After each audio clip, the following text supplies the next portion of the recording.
आणि मोठी बातमी आहे। धर्मादाय आयुक्ताचे अधिकारी आता जैन बोर्डिंगचं सर्वेक्षण करणारे। धर्मादाय आयुक्तांच्या आदेशानंतर आता ट्रस्टी जैन बोर्डात दाखल झालेले आहेत। ट्रस्टी जयंत नांदुरकरांना जैन समाजाच्या प्रतिनिधींनी अडवलं। मी साक्षीदार म्हणून आलेलो आहे असं जयंत नांदुरकर यांनी स्पष्टीकरण दिलं।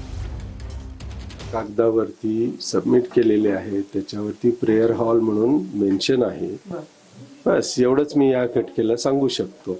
आणि मंदिर आहे ही वस्तुस्थिती आहे, हे इथं आलेलो आहे, मी स्वतः आलेलो आहे। मंदिर आहे हे कोणीही नाकारत नाही आहे आणि तेच आज चॅरिटी कमिशनरचे लोक येणार आहेत आणि त्यांना काय सांगणार मग? मंदिर अस्तित्वात आहे म्हणजे नेऊन कागदावरती का दाखवलं?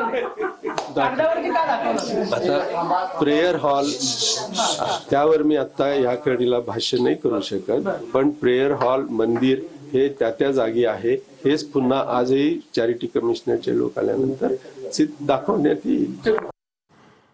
तर जैन बोर्डिंगचं सर्वेक्षण केलं जात होतं। ट्रस्टींना जैन समाजाच्या प्रतिनिधींनी अडवलेलं आहे। ट्रस्टी जयंत नांदुरकर यांना आता ट्रस्टींना अडवण्यात आलेलं आहे। मी साक्षीदार म्हणून आलेलो आहे असं जयंत नांदुरकर यांनी स्पष्टीकरण दिलेलं आहे।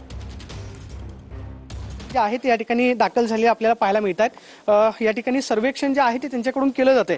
जैन समाजाचं म्हणणं आहे की याआधी व्यवहार होताना कागदावरती इथलं जे मंदिर आहे ते हटवण्यात आलं आणि आता प्रत्यक्षात मंदिर आहे की नाही हे पाहण्यासाठी अधिकारी जे आहेत ते दाखल झालेले आहेत। एक ट्रस्टी साक्षीदार म्हणून जयंत नांदुरकर आहेत।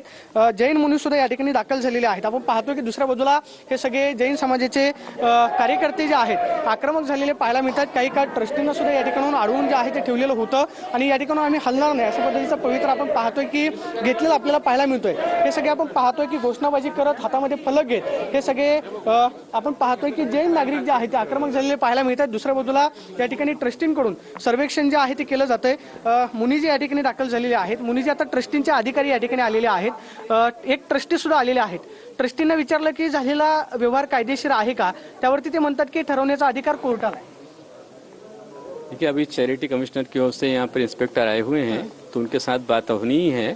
बाकी कोई अपना कितना लिपापोता करता रहे उससे कुछ नहीं होता है। यहाँ पर जो कागज हैं वो अपने आप बोल रहे हैं। ट्रस्ट का डीड अपने आप बोल रहा है कि जिसने दान किया उसको ही बेचने का अधिकार नहीं है। वही बेचे तो बेकायदेशीर है। तो जो ट्रस्टी ने बेचा बेकायदेशीर बेचा हुआ है, उसको धर्म को बेचने का अधिकार नहीं है। मंदिर को बेचने का, मूर्ति को बेचने का, हॉस्टल को बेचने का किसी को अधिकार नहीं है। हमको भी अधिकार नहीं, उसको कैसे अधिकार है? उसको डॉक्यूमेंट पर मंदिर हटाया गया ऐसा कुछ है? बिल्कुल, पूरा मंदिर गायब कर दिया गया।